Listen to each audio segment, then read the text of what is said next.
Joseph in prison. Dreams behind bars. Have you ever felt stuck? Like life was unfair, and no matter what you did right, things just kept going wrong. That's where Joseph found himself.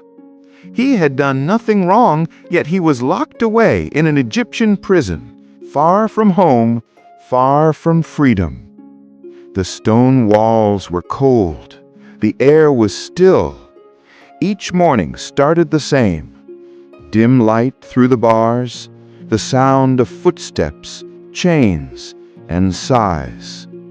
But even there, in the lowest place, God had not left him.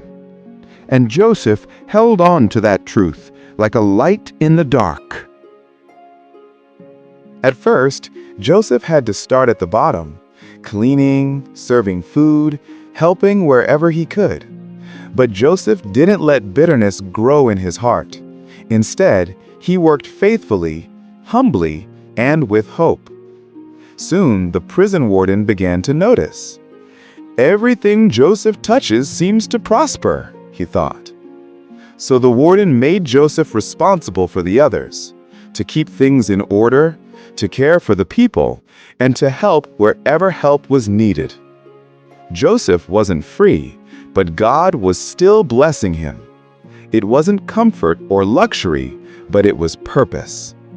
And Joseph trusted that even behind bars, God's plan was still moving.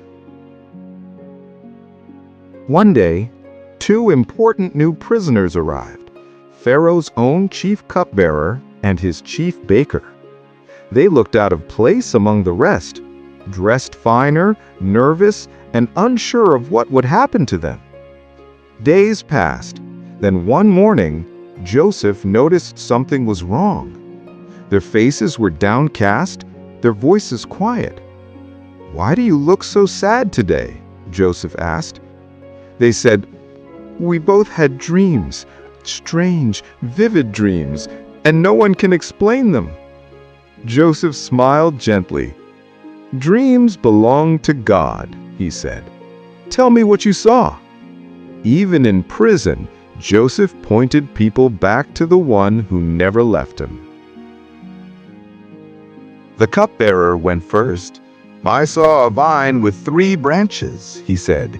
"It blossomed, grapes appeared, and I squeezed them into Pharaoh's cup and gave it to him."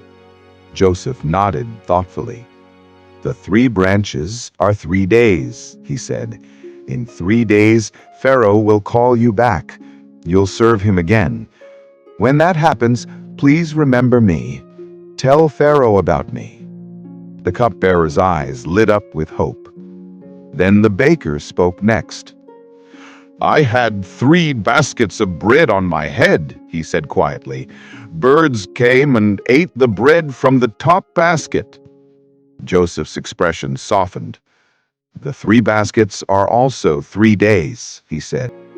"In 3 days, Pharaoh will lift your head, but your position will end." The baker lowered his eyes. Silence filled the room. 3 days later, the prison echoed with noise and movement. Pharaoh's birthday celebration had begun. The cupbearer and baker were summoned. Everyone held their breath. And just as Joseph had said, the cupbearer was restored, standing once again beside Pharaoh's throne. But the baker did not return. The cupbearer, overjoyed to be free again, promised to remember Joseph. But once he stepped outside those prison gates, he forgot. Days turned into weeks, weeks turned into months, and Joseph remained in prison, still waiting, still believing. Joseph had been faithful. He had helped others, and still nothing seemed to change. But what Joseph didn't see was that God was preparing the next chapter. The right dream, the right moment, the right king. Everything was coming together. even behind closed doors. Joseph's waiting wasn't wasted. Next time, Pharaoh himself will dream, and only one man in all of Egypt will have the answer. Watch the next Tiny Bible Tale and follow the channel.